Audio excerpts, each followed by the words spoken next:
All right, so here we are. We're doing kind of a tech basics on a Windows, if you have a Windows computer with the Peterborough Town Library. And this is going to be a relatively short, quick, succinct class. And any questions you have, feel free to put them in the chat, or at certain times we'll stop and pause and see what kind of questions you have. Today we're going to kind of go over how to maintain your Windows computer, how to download a program, how to install a program, how to set up some browser extensions to make your online life a little bit easier. And then we're going to go into kind of file and folder structures and things of that nature. So the first thing is that we're going to go over is Windows updates. So a lot of people kind of wonder how to keep their computer up to date, how to make sure that their computer is secure for being online, how to protect themselves. And the easiest way to do that and the most consistent way to do that in Windows is to make sure your computer is up to date. Now, Windows will want to update. It will give you a couple different ways that it tells you that updates are ready. So the first thing, and I realize that this may be very tiny, the first thing you can do is on the bottom right-hand side, there will be a little, what looks like the recycling icon in a square, and that's the Windows Update icon. And in the bottom right, if you peer very, very closely, you can see it. If it has a little orange dot, like mine does, it will give you the message your device needs to restart. To install updates, select a time to restart. It will also, throughout the day or throughout the week, pop up a message in the bottom left-hand corner saying, hey, your computer wants to restart. Please pick a time. And you can say, do it now. You can say, do it tonight, or you can just hit snooze, and then it will keep reminding you throughout the day and the week. I generally recommend you do Windows updates fairly regularly. It's totally fine if you wait a couple of days after an update is released. Sometimes that's the smart thing, because sometimes about once or twice a year, Windows will release an update that may do something negative to your machine. And sometimes it's nice to see the news articles about that before you go and do the update. The easiest way to get to Windows Update, in my opinion, to check, is to hit the Windows key on your keyboard. This essentially does the same thing as hitting the Windows key in the bottom left of your screen, and then just type update. Once you do that, you can go to Update Notifier. Let's see if that does anything. Nope. So let's search for Windows Update.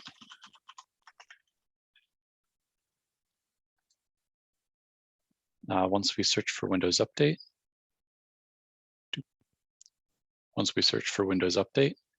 we will get to this screen. It will tell you, it'll basically say, if you have all the updates, it will say last checked for updates, the date that it checked and all set. But you can always there will be a button here that says check for updates. And you select that, and then Windows will manually check to see if you have any updates. Once Windows has found some updates that you need, it will list them here. Right now, you can see that I am missing 2022-04, the cumulative update for Windows 10. And whenever I want to upgrade or update this computer, I would just hit the Restart Now button. The reason I'm not going to do this now to show you what it looks like is because then my computer would restart and then the Zoom meeting would end. Looking at more of the settings, this is where all of your computer settings are located. So if you want to change, for example, the resolution on your monitors, or if you want to change the order of your monitors, like you have one monitor on the left, one monitor on the right, you can drag and drop that. So we're just going to go over some of these features real quick. So the most general one is System. This is where you will get access to your display, your sound, all the notifications, power and sleep stuff, all of those fun things. So the first one I see is Display. Rearrange your displays. As you can see, this computer I'm connected to, currently using, has two displays. 1, and 2. The easiest way to kind of figure out which one is 1 and which one is 2 is you hit identify, and a big box will appear on the bottom left-hand corner, which will tell you which is 1 and which is 2. If they're in the incorrect order, you would switch them around by just dragging and clicking, and then you would check it again, and then you would hit apply. The other thing this menu allows you to do is, if your eyesight isn't that great, is you can scroll down, you select the display you want, you scroll down, and you can go to the scale and layout section. This allows you to change the text and apps, just the size of everything in general. So I'm going to do this because it may actually make it easier for everyone to see going forward. I have it set to 100%. If I click on here, there are a lot of options I can select. I'm going to select 150. What this will do is it will make everything on my screen bigger, which is very nice. The downside to this is if you make it too big, sometimes applications or websites won't be able to display as much information as they want, because they're created for everything's built for, the generic size monitor, the generic size pixel. So you may find yourself having to scroll a lot more depending on how large you make this.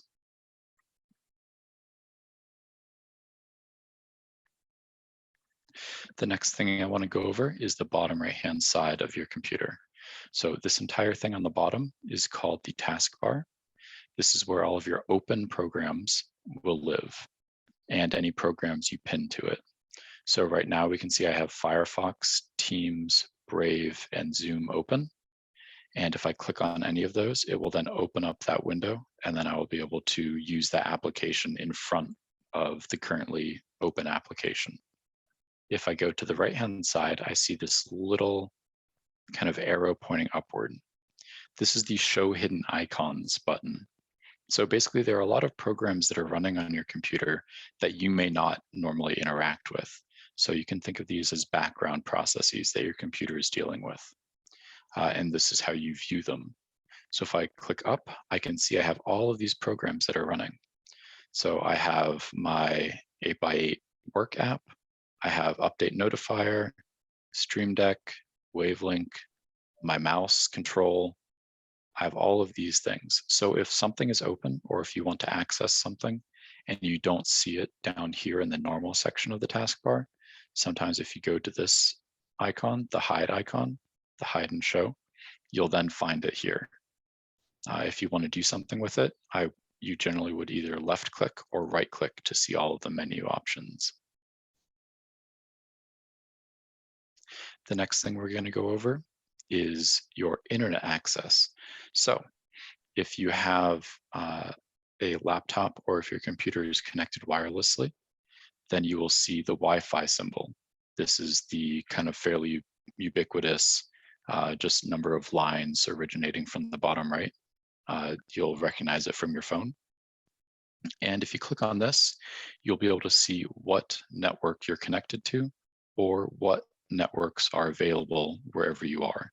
So for example, if you're in the library and you want to connect to that network, you would go to the bottom right, click on the Wi-Fi icon. You would then find, I'm blanking on what it's called right now, but it's something like Top Guest. You would then click on Top Guest. You would input the password, which is written all over the library. It's guest123. You would hit connect, and then your computer would connect to the Wi-Fi signal. There will be a checkbox that says, remember this network. If you have this checked, whenever you input the information, the next time your computer is within range of this network, it will automatically connect, so you don't have to do anything to connect it to the Wi-Fi network in the future. The next thing, if we go to the right, is speakers. So if we click on this, if we left click on it, we'll be given access to the sound system, or the sound setting for our volume control. So as you can see, I have my speakers. This is a certain type of speaker. These are my headphones, and I have them set to 100%. If you notice that your computer is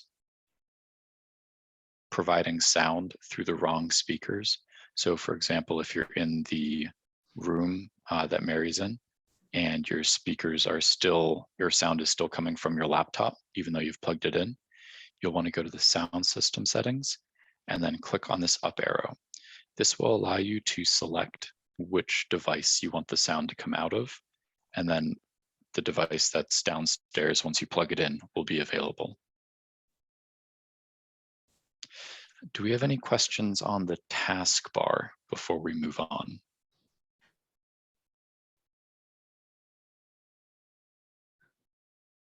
How do you put something on the taskbar that you frequently use? Can you show them how to pin? Yeah, that's a great question. So I will just open up Chrome.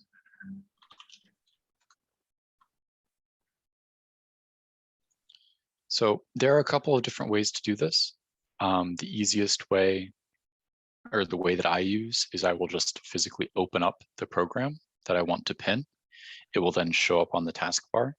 I will then right click it and go to pin to taskbar.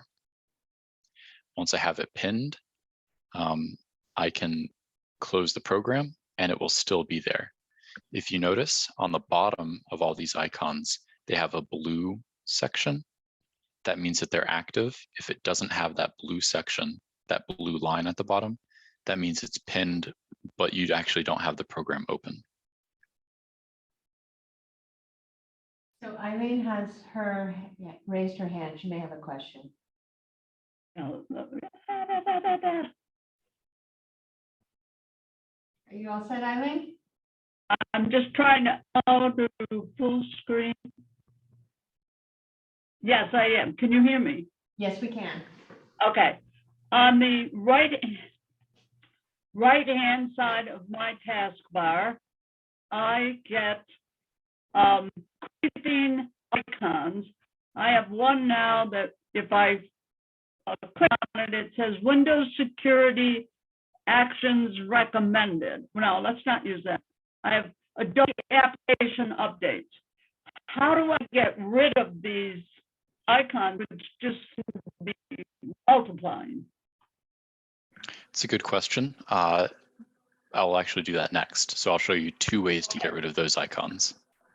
I'm going to switch to full view. Yep, and just following up with the how to pin. Conversely, if you have things that are pinned that you don't want to be pinned, you will just go to it, right click, and select unpin from taskbar, and then it will be removed from your taskbar. One of the things I really recommend when using either Windows, Mac, or Linux is you kind of get used to searching for programs. I just find it a lot easier and a lot less clutter than pinning things or having things on the desktop to open programs and that sort of thing. So if I want to open Chrome, I would go to the Windows search, type in Chrome, and then I would find it that way. So the next thing we're going to talk about is notifications. That works fine with the icons on the left-hand side of the taskbar. I'm talking about the right side. Yeah, we're going to go over two different ways to handle notifications in a little bit. Okay, thank you. Yep. So a lot of people, especially with browsers, will get a lot of notifications. Also, it will happen with if you have an antivirus, that will pop up a lot, mainly because antivirus want to remind you that they're doing stuff so that you, if you're paying for one, so you continue to pay for it. If we go to the bottom right-hand corner, we can see this little speech bubble, and it has a 1. That means I have 1 notification. If I click on it, it will then open up notifications on the right-hand side, and I will see all of my notifications. This notification I have is currently from Windows Defender, so this is the antivirus I use. It is the one that is provided with your Windows computer. And it is just letting me know that it ran a scan at 10:08 p.m. last night, and it did not find any threats, which is good. So I would then clear that. The other thing that allows you to do on the bottom right-hand side in this notification bar is it gives you these options. Screen snip, focus assist, VPN, all of this fun stuff. Generally, this isn't something you need to deal with or worry about. But it is useful, for example, if you want to do a screen snip. So that's if you want to select a part of your screen and save it as a picture.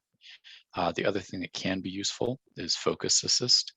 This is kind of going to, if you click on this, it will tell your computer to not notify you of anything because you're trying to focus on a certain program. So if you click on this, it will give you some options to disable notifications. Now, if you go to the top right here, Manage Notifications, it will take you to the Windows Settings option. So in Windows Settings, it kind of wants you to be able to control your own destiny and pick what notifications you want to get and what notifications you don't want to get. So I just have notifications from apps and other senders off. This means that there are a very limited amount of programs that will be able to send me notifications. So on, off, you can just select that toggle. If I scroll down, if you notice I have this off, but if I scroll down, if I have this on, all of these programs are able to give me notifications. So if I want notifications from some programs, but I don't want notifications from others, what I can do is I can leave this on. So it's telling Windows, I'm telling Windows that I want notifications. And then I scroll down and I say, I don't want notifications from Brave, from Discord, from Mail, from settings, banners, Radeon software. So you can just select the things that you don't want. And then those apps will no longer be giving you notifications. Another way to get there is if you just go to the search bar, and this will be a common theme going to the search bar, and just typing in notification. And I just hit return, select it. It will bring me right to the notification section. The reason why I like using the search bar is because if I just go to settings, it's not amazingly clear where to go from here. I have to read it. So display sound notifications. Okay, here's where I can find my notifications. I'll then select that and then I'll go to notifications and actions on the left-hand side. I just personally find it easier to search for the thing I want as opposed to kind of clicking through multiple menus to get there. One thing that's fairly important to look at though is power and sleep. So this is really important if you have a laptop. So if you are the type of person who puts your computer on the coffee table and you're working and you get up for 5 minutes, you come back and your computer's gone to sleep and you don't like that, what you can do is you can say so just a caveat, I am using a desktop computer, so I won't have the non-powered option, but basically there will be a sleep option for whenever it's not connected to the battery. So it's not connected to a charger, and you can set that to any number you want. So you can set it to 1 minute, 2 minute, 10 minute, 45 minutes, or never. Since I have a desktop computer, I never want my computer to go to sleep. However, if I leave the room and my computer is still on, it will turn the screen off after 10 minutes. So basically, I'll give you two scenarios. One, your laptop or desktop, you're always working on it from home. You don't like that whenever you leave it, it goes to sleep. You can set it to a very long time before it sleeps. However, if you are going to coffee shops often or places of that nature, you're in public and you don't want the ability for someone to walk by and just, if you're not paying attention, you're up at the counter, you don't want them the ability to access your computer because it hasn't gone a lock screen or anything like that. You can tell your computer to go to sleep after a minute or two. And what that will do is it will put your computer to sleep, and then it will force you to log back in the next time you get to it, which is kind of a lazy way of locking your computer whenever you walk away from it. However, normally whenever you walk away from your computer, I recommend you lock it. The easiest way to do this is press the Windows key and press L. So Windows key L, and that will lock your computer. What locking your computer does, it will bring you back to the sign-on page. So you will then need to sign back into the computer to access your programs that you have open.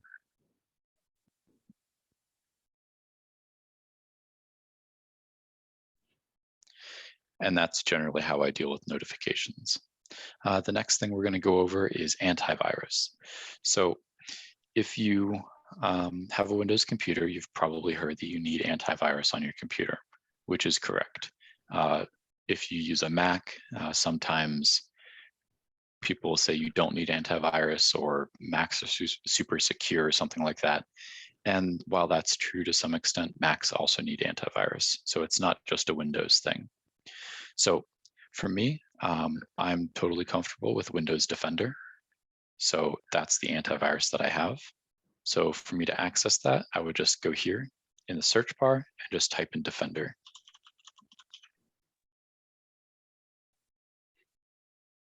It's under Windows Security. And once I open this up, I can see Windows Defender.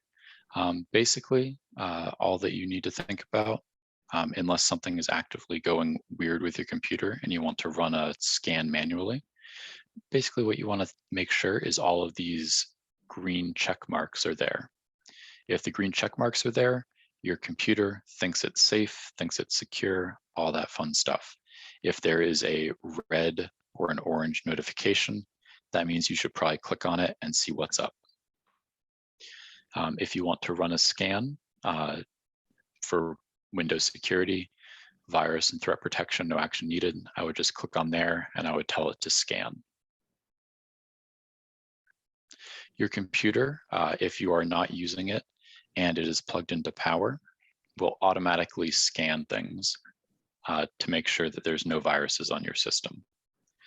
If you have a paid antivirus, such as AVG or McAfee or Norton, or hundreds of others, basically you'll do a very similar process, except you'll just use that, that application as opposed to the built-in Windows security.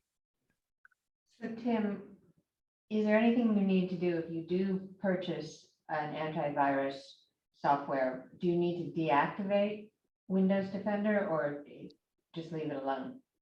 The antivirus softwares these days are smart enough to deal with Windows Defender for you.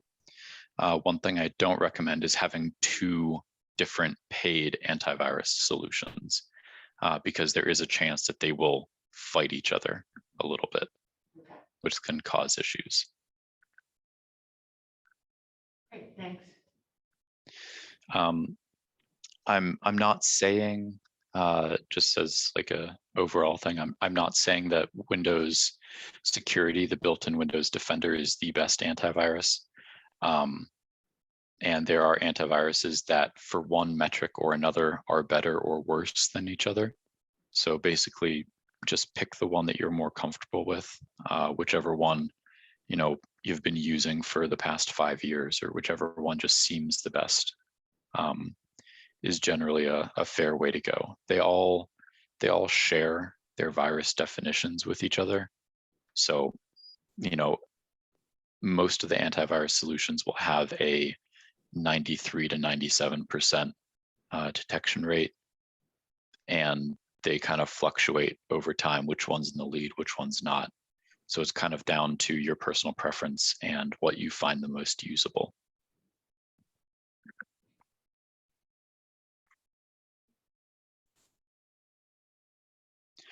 Are there any questions on Windows antivirus solutions and things of that nature?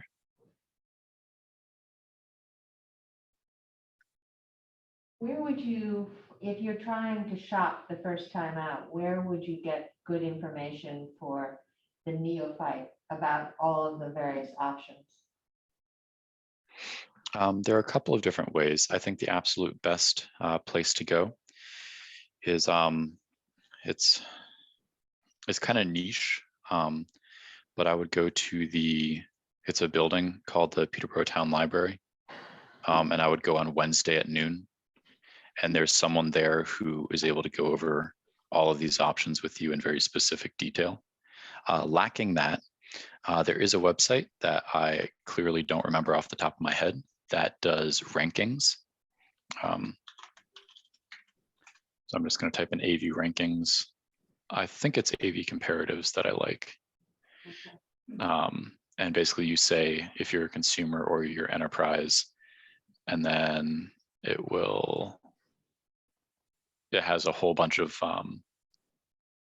tests that it does like monthly on which one is, the best. So let's see.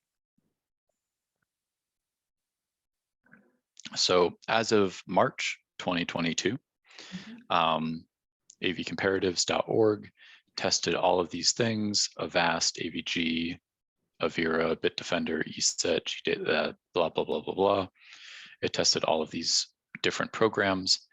And if this thing can go out of the way, and it will show you the detection rate if the computer is offline, so not getting updated definitions, or online, so it is getting updated definitions.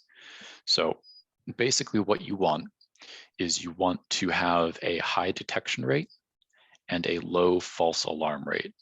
The reason why you want a low false alarm rate is a false alarm can be one of two things. One, it can be an annoyance. So you think something bad happened to your computer and that's just not a good feeling. Or two, if you then choose to allow the antivirus to clean up that infection, it can potentially get rid of a system file or process that is important for your computer and absolutely brick it. The last one I know about was a couple years ago, and that was from, I think it was McAfee. I think McAfee with certain HP computers, it like got rid of a system file and just bricked them. So, Okay.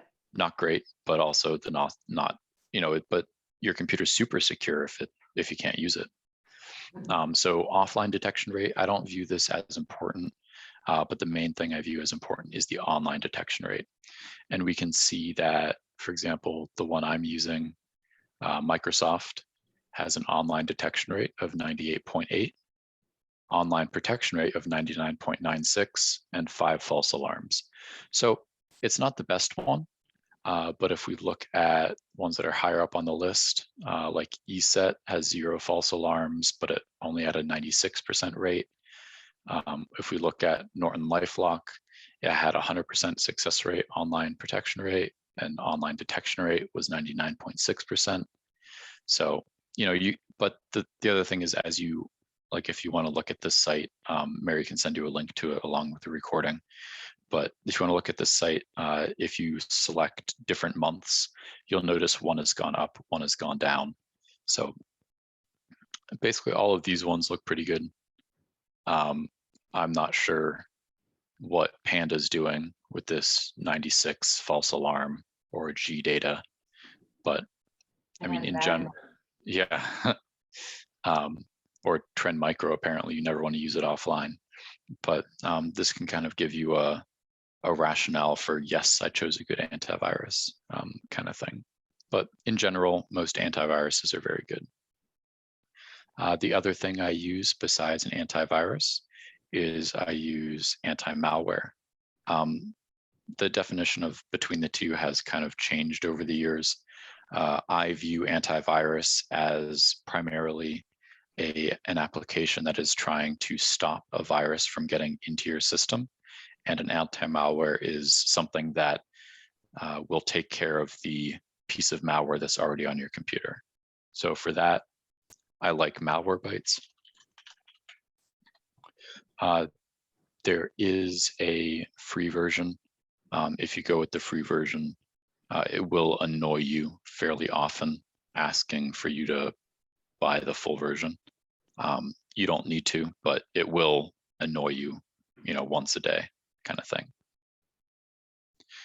The next thing I like to do for Windows computer, if I'm browsing the internet, is I like to download a browser extension that is kind of going to be security focused. So my preferred one is, Mary, do you remember what my preferred one is? Wait a minute, you're not talking about DuckDuckGo. Nope, browser extension. Oh, browser. DuckDuckGo has a browser extension though. I you got me. Sorry. All right. The one I like is uBlock Origin. Ah, yes. So in order to install uBlock Origin, all you would do is you would go to your browser of choice. uBlock Origin will work on things that are Chrome based and Firefox. You would just go to the result from the Chrome store, and then you would hit add to Brave. So Brave is the browser that I'm currently using. Once you hit this, it will ask you if you want to add the extension. You would then hit yes. And then after a short amount of time, it would show up. So uBlock Origin has been added to Brave. And then you can kind of, we go over this in far more excruciating detail on the security class, which is coming up. But basically, if you want your computer to be secure and you don't want to think about it too much, Windows built-in antivirus is fine. Get something like Malwarebytes that's more heavy-handed on getting rid of stuff. And whenever you're browsing, use an extension like uBlock Origin or AdBlock Plus or Ghostery. I forget what its name is, but there are a lot of extensions that can protect you online. Do we have any questions about kind of the security stuff we went over for Windows? This is Kathy. I have a question. Just how, if it blocks something, how do you know that? Or, you know, what's the outcome? Do you know what I mean? Can you get where you think you're going to go, or if it's blocking it, or? Yeah, so that's a really good question. It kind of depends where it's blocking. So actually, I don't know why I opened this. It'll take too long to run. So basically, if it is your, see, Malwarebytes trial update available. So if you're online and you're using a browser extension, it will kind of let you go to most of the pages that you want to go to. But if you go to a page that is known to be malicious, a pop-up will appear and it will say something to the effect of, hey, we think this website is compromised, or hey, we can't verify that this website is real. Are you sure you want to proceed? So basically at that point, you have the option to ignore the warning and go past it, or kind of take a step back and not visit that site. For an antivirus program, what it will do is anything it finds while you're browsing, it will either give you an alert or it will just put that directly into quarantine. So basically what quarantine is it will take the file that it suspects to be bad and it will block it from accessing anything on the computer. And then it will give you a notification on the bottom right-hand side that says, hey, we blocked something, please look at it in quarantine. Once you go to look at it, you can see it will generally tell you, we think this is, a Trojan, we think this is a keylogger, we think this is spyware, and then you can choose to delete it, or if you're not really sure what it does, you can just leave it in quarantine. The reason why I kind of like this quarantine idea is sometimes it will pick something up that is important to the system. If you notice that a system, an application isn't working great, you can always go to your quarantine folder and check to see if there's anything in there that might be hampering that application. So in general, it will alert you in a multitude of different ways. Thank you. Yep.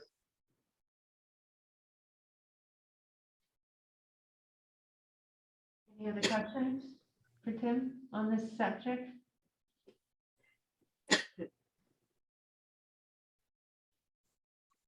All right, so we're going to do a little bit of a fun one.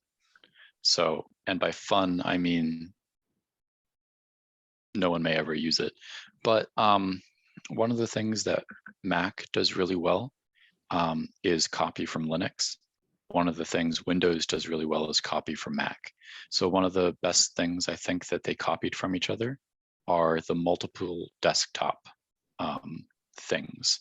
So basically, if I open up Brave, So if I'm working on a laptop and I only have that one screen, but I kind of want two monitors, two things going on at the same time, I can go to this bottom bar called Task View. And you can see once I clicked it, it kind of minimized everything. If I had multiple applications open, they would all open up here. And I can select at the top left, New Desktop. What this allows me to do is it allows me to have all of my work applications on one desktop. And then I can just go back to desktop number 1, which has my, my fun page. If this doesn't seem like something that would help you at all, that definitely makes sense. But for some people, they really, really like the multiple desktop option. So you can have, a work desktop and a personal desktop, and that way you're kind of not fighting through all of these open programs all the time and minimizing one to open another and that sort of thing. Tim, can you show them how to open different windows on the same desktop? Because that can be helpful as well. I mean, just, when you, Like multiple programs? well, so you go up to, rather than closing out the one right next to it, which means I can't speak computer today. I apologize.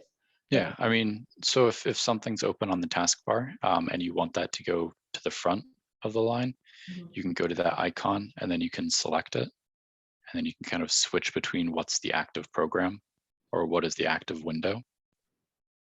But I like it also too, when you, rather than Xing out of this window, right next to it is the icon where you have the double, it looks like two pieces of paper right on top of each other. And yeah, click on that. And if you take it and throw it against one side of the screen, then it allows you to open up another window so they're side by side. And that can be helpful if you're trying to take information from one side to the other. Definitely. And this is really, really nice, especially if you have a larger monitor and you have, a Word document open, but you want a source on the from a website to also be viewed. So you can put them back side by side. So basically what you can do is you can grab it by the top and you will go either to the left or the right-hand side of the screen. If you pay very close attention, you'll see like a little icon pop up where it will kind of cut the screen in half and show you, let's do that again. So it'll like a little ripple effect will happen. And then I don't know if that's easy to see or not, but a square has been outlined. And then if I release, it will then open and show me all of the applications I have open, I'm currently using. And then I can select which one I want to be on the right-hand side. Right, exactly. And I love being able just to throw it to the side. That's very satisfying. Yeah. So you can throw it to the side. You can select nothing as well and just have an open desktop. To get it back to being full screen, you can select the full screen icon, but I just like grabbing it and throwing it to the top of the screen, which then will expand it to full view. So Eileen has a question in chat. How do I get that split screen icon on the taskbar? I don't know what or which split screen icon. I'm referring to the double, looks like two pieces of paper. It's the second icon from the left This that one, you went to show. the task view. Yes, yes. I don't.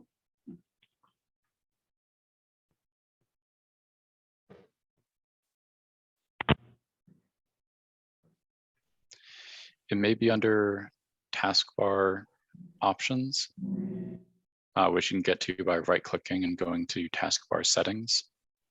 Okay. I'm not seeing it off the top of my head.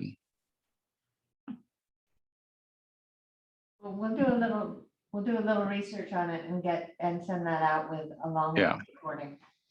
Yeah, I mean, I guess, can I remove it? Doesn't look like I can remove it.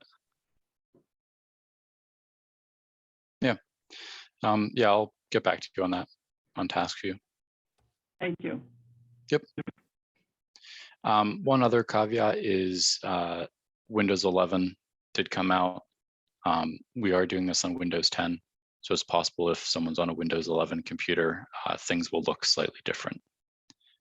For example, I think on Windows 11, they may have moved the multiple screen icon to a different, or multiple desktop icon to a different looking icon, because it's kind of more baked in. Because with Windows 11, Microsoft is really, really pushing the multiple desktop aspect of it.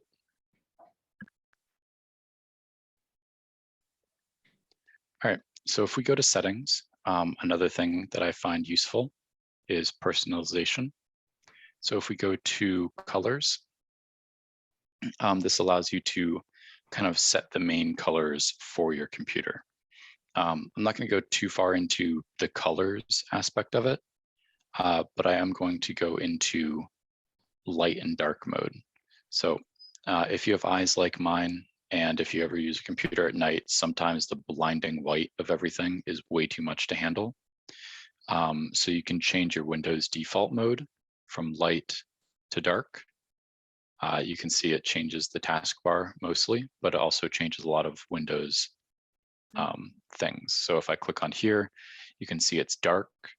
If I change it to light, you can see now it's all white, very, very bright. So I like dark. The other thing you can do is individual applications will have a light mode and a dark mode. What this allows you to do, choose your default app mode, is Windows will, whenever it opens a program, it will basically find out if it has a default light or dark mode and switch it to that. So light mode, again, is white, dark mode is dark. So this is kind of a bit more of a dramatic change, but you can select these depending on if you want a darker screen or a brighter screen. One person at one point asked me if this has any impact on battery life for your laptop. The answer is yes, but really not that much. So this is more personal preference on if you want light or dark mode. The next thing I want to talk about is the task manager. So the task manager, you can get to it in multiple ways. My personal favorite is a keyboard combination. The keyboard combination is Control, Shift, and Escape. The other way to get to it is you can type here to search and just search Task Manager. So once you open up Task Manager, you will then be able to see all of the programs and processes that are running on your computer. This is a very long list, even on anyone's computer. And the important thing is it will also tell you how much CPU, so that's your computer's processing unit, memory, that's your RAM, disk, network, GPU, how expensive it is to run any given program. So kind of if your computer is running really slow, one of the first things you should do is check to see what applications you have open. And close the ones you don't want. If your computer is still running slow, you can go to Task Manager and see which programs are taking up, a lot of CPU or memory, and then close those ones specifically. So we can see that Firefox is using over 4 gigs of RAM. So that's a lot. So if I wanted my computer to be a little bit faster, I could always close Firefox. I can also close an application from this menu if it isn't responsive. I can do that by right-clicking on it, and I can go to End Task, and then it will quit the program for me. The next thing I like to do in Task Manager is Startup. So if you click on Startup, this will take you to where Windows has identified every single program that wants to start with your computer. This will impact your start time, so how long it takes your computer to start up from once you press the power button to once you log in. And after you log in, then all of these programs are going to come online. The other thing this allows is sometimes programs want to be set to automatically start, but you don't really need them. You only need them whenever you want them. So if you want your computer to run a little bit faster, you can go to Task Manager, and then you can go to the Startup tab and tell programs if they should start with Windows or not. So for example, GOG Galaxy, status enabled. So that means this will start with my computer. I only want access to this program whenever I want access to it. I don't need it all the time. So I can right click on it and hit disable. Now, this doesn't do anything to the program itself. The program is still on the computer. The program will still work great. It's just whenever I open Windows and start Windows for that first time, it won't automatically open this program. So you can see that, Microsoft OneDrive, maybe I don't use it, disable. Skype, I don't like it. Overwolf, don't need it. So you can kind of go through here and just disable all of these things that you don't actually need your computer to start with, and your computer will start a little bit faster and be a little bit faster whenever you're using it, because you don't have all of these programs open in the background. The main thing for these are updaters. So like if you install an Adobe program, it will install a Adobe updater for that program. And you don't really need that updater running all the time for Adobe. It just takes up system resources. So you can just set it to not start with Windows, and your computer will be a little bit better for it. Once you're done with all of these settings, you can just hit the red X to close Task Manager, and that the settings you set will be saved. Are there any programs that you would generally recommend should start with your computer, or is that personal preference? It's kind of personal preference, but mainly it's programs that you don't use all the time. Okay. So Microsoft Teams, if I didn't use Microsoft Teams all the time, I would disable it. Spotify and Skype, I never use those programs, so I disable them. Okay. So yeah, it's just anything that you kind of don't want instant access to all the time, you should probably disable it. For example, this is my mouse. This is what controls my mouse. This is not something I would want to disable, because I want to have my mouse whenever my computer starts up. So there are certain things that you 100% want all the time, and there are some things that you don't want all the time. And that's kind of, as Mary said, a personal preference. Once you have disabled those, the next time you go into Task Manager, will they not show up? So there's a couple different answers to that. So if I disable something that is currently open, if I disable it from automatic startup, that won't change anything about what's happening right now. So my Right. computer still had those applications open, so they'll still be open. It'll only affect it once I restart the computer. Yep, and you still have access to all those programs. So if you want one of those programs and you start it, it will start right up and be just fine.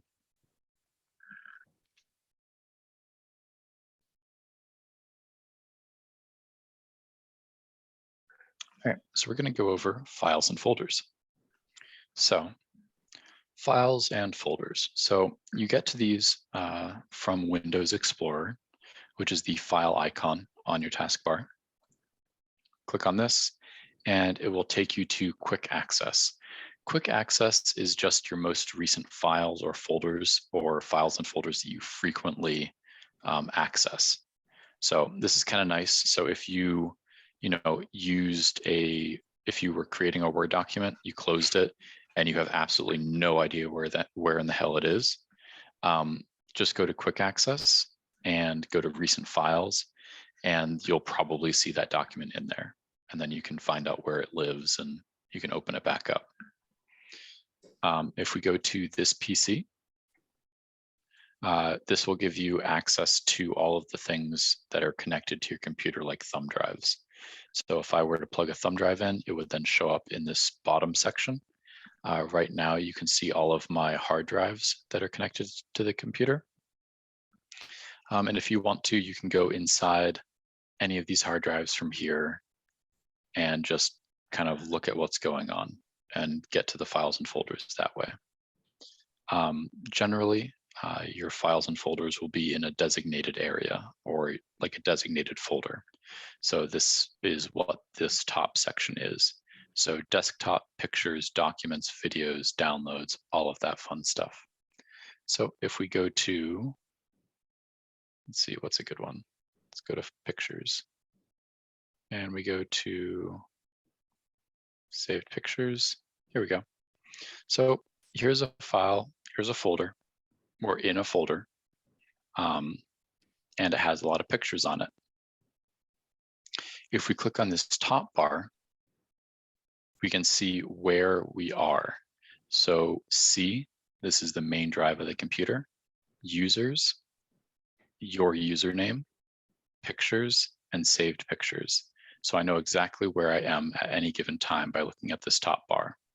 If I want to not be in this folder, but I want to actually be in the pictures folder, I can just go up here, select that, and it will take me right on back. If I want to go back, I just find where I want to go, double click on saved pictures, and it will take me into that folder. If I want to change how these are displayed, right, I can right click anywhere and I can go to view. So right now I have it set to extra large icons, but maybe I want to see more pictures in this. So I'll just go to medium icons. Now I can see a lot more files at a time. If I want to view them by their details, I can select details. The reason why kind of viewing files in the detail format is really nice is because it gives you access to things like the size of the file or the type of the file. So if you're looking for, if you save all of your files into your documents folder and you're looking for a Word document, you can always just put it in this view, go to type, and then it will sort it so you can find things that are only Word documents. If I wanted to create a folder within this folder, all I would do is I would select anywhere that's not a file, right click, new, and folder. It will then prompt me to edit that folder's name. Once I've edited that folder, it then exists. Any file I want, I can select it and I can drag it into that folder. The other thing I can do is if there are multiple files that I want to select, I can hold down the Alt key.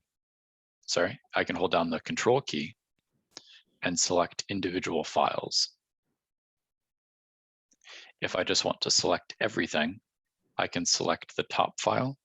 I can hold down the Shift key, go to the bottom, and it will select every file that's in between those two. Whenever you're moving something from a folder to a folder or just moving stuff in general, instead of dragging and dropping, I highly recommend cutting and pasting. The reason why I like cutting and pasting is because occasionally your finger will slip and you will deposit the file that you were moving into the wrong location. And then it's kind of annoying to find it. So once I have all these files selected, right click, I will then go to cut.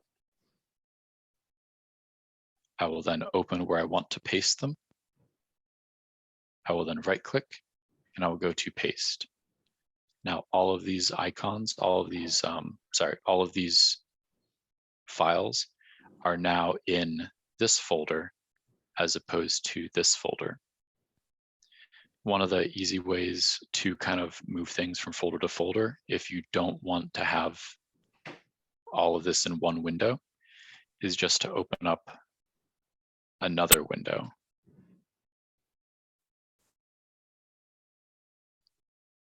And then it's easier to move things between them.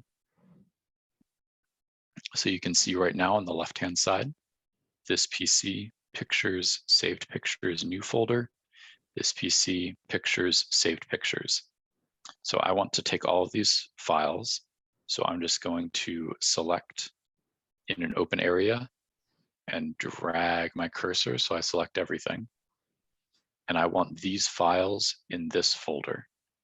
I will then right click I will then go to cut. I will then click on the other folder to make sure it's selected. I will then paste by right-click, paste. And all of these files have moved from this window to this window.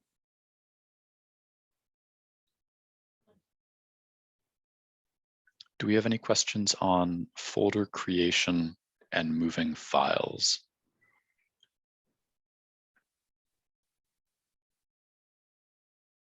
Do you have any hints on how to create a organized file system?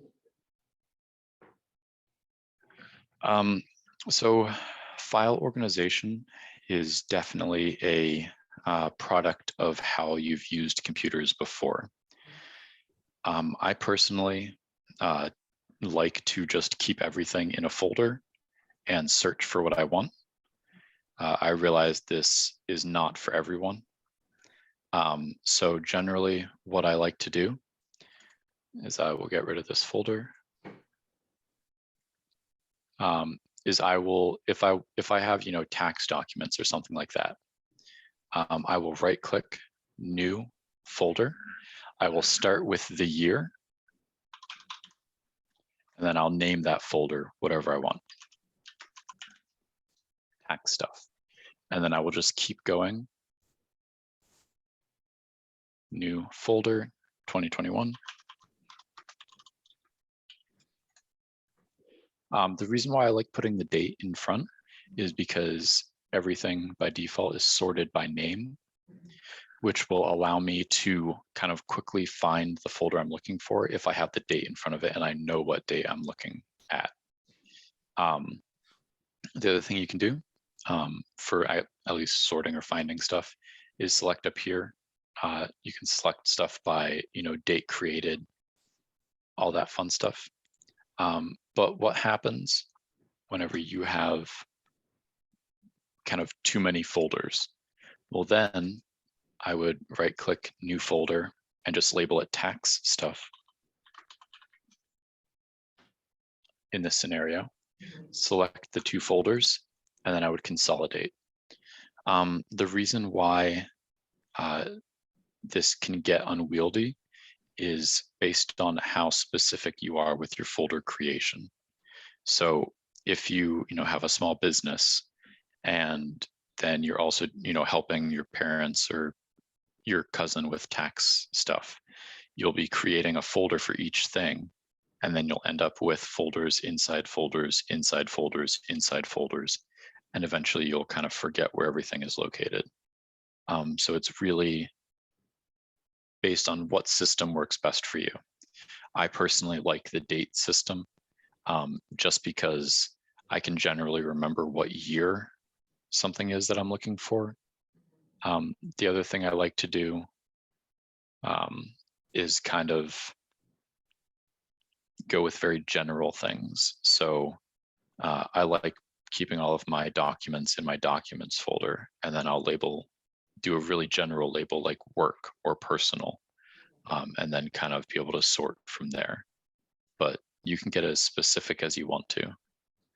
It can just get a little confusing. Is there a better way? What I do, I have a couple of folders that I need that if I alphabetize everything, they're way down the list. So I do 0.0 and then the name of the folder, so it's right at the top. Is there a better way to like just identify two folders that you go to on a regular basis and you want to make them easy to get to? The easiest way I know is using this quick access menu. So over here, you can see I'm in saved pictures right now. So saved pictures is going to show up on the left-hand side under quick access.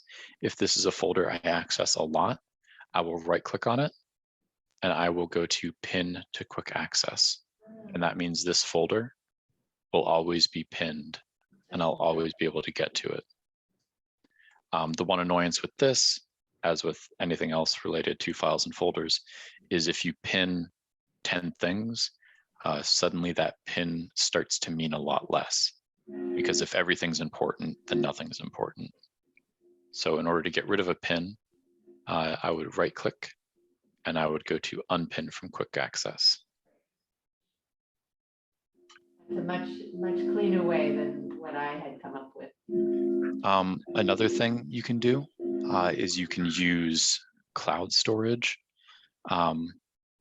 which doesn't necessarily save you in terms of organization, but it at least saves you in case your computer dies. Your files will still be in the cloud. So as you can see, I'm currently using both Dropbox and OneDrive on the left-hand side. But we also have a class that we do.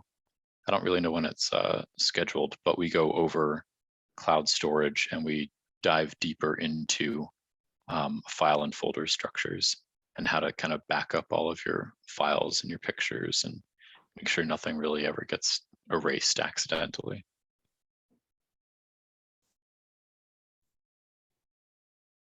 Got to save these pictures. So I'm going to cut them.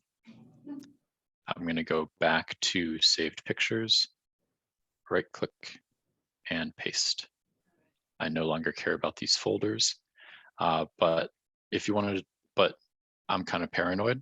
So I want to delete this folder, right? Tax stuff, but I kind of don't want to go through all of it and see if there's any files or folders in there that I care about. So what I'm going to do is I'm going to right click on it. I'm going to go to properties and I can see that it contains 2 folders and no files. So I know this is a safe thing to delete because it's not containing anything. So I'll go to right click and go to delete. Some people may remember kind of disk cleanup as a way to speed up your computer. That is still available. So if I go type here to search, again, you'll notice a trend. Everything I do, I generally use the search. I will go to cleanup. I will just type in clean and best match disk cleanup, the app. So for me, since I have multiple drives, I'll need to select what drives I'm looking for disk cleanup to clean. In general, there will only be one option. So I just hit OK. And now in disk cleanup, it will tell me how much space is being taken up by things like internet files or temporary files or, just stuff that it finds that it doesn't think is important anymore. And then I can just hit OK. I can select what I want, hit OK, and then Windows will go ahead and clean all those files up. A while ago, you would do something called defragging your hard drive. Basically, whenever a file is written, it takes up a certain amount of space on your hard drive. You can think of it like a pizza. It will take up a certain slice. If you ever delete that file, then that slice is opened up for other programs or files to use. So the next time you next time you download and install a program or have a particularly large file, it can sometimes use that slice plus another slice. So over time, this will happen, and then your disk will get defragmented, or your disk will become fragmented. And what that means is instead of reading a file or a program from one spot on the hard drive, it would read it from 5 different spots, which makes it a lot slower. And then you would need to defrag your hard drive. With the advent of solid state drives, you kind of don't need to defragment your hard drive anymore, but you still have the option to. But with solid state drives, they kind of clean themselves up on their own, which is nice. But definitely, if you notice that your computer's running low on space, go to disk cleanup, go to cleanup system files, which is dangerous. You go to system files, and then you will also be given the access to delete a lot more stuff. So for example, I have system error memory dump files of 2.63 gigs. I don't necessarily need that. So if I'm looking to clean up my system and have more space, I will select that file. The big thing here is Windows update files, which I normally clean. but those can get very, very large if you've never cleaned them before.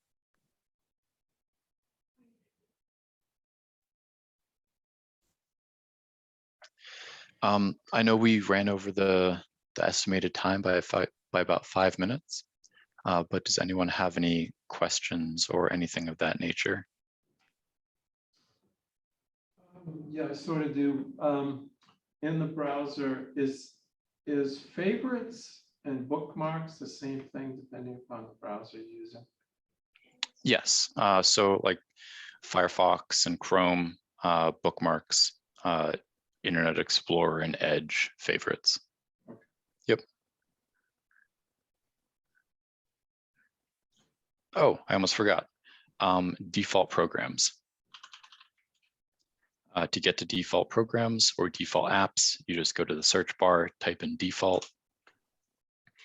And here is where your default apps live. The reason why you may find this important is if you are online and clicking on a link for someone's email, it will automatically start up your mail application. Sometimes you'll be using something like Outlook instead, which you would rather have set as the default. Web browser, if you open up a HTML file, it will open it up in the default web browser. So if you want that not to be Edge, you need to select something else. So this is just kind of, if you are opening up something and it's opening up in a program you don't want it to, it exists, those options exist in default apps. And if what you want isn't listed here, you go to choose default apps by file type. So this is most notable for things like PDF. It will take the computer a while to find all the defaults, but you would then find the .pdf. So PDF, you can also type, but where's the fun in that? So you just find the PDF, and then you would select this, and then you would select, Adobe. And now my default PDF application is Adobe.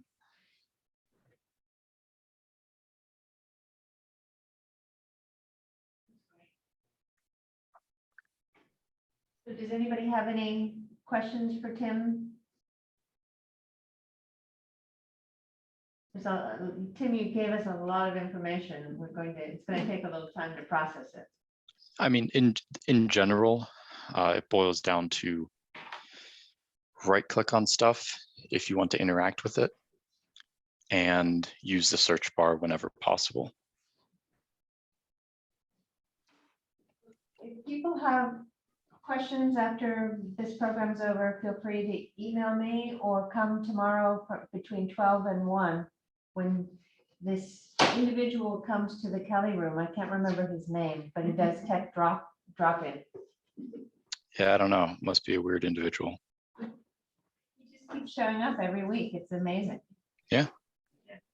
So thank you, everyone. Next month, we're doing a Mac user group the first Tuesday, and then we are having a very important class on security the 2 weeks after. So, and I will send those dates out in a little bit. But thank you very much for joining us, and I hope you had learned something today. I know I did.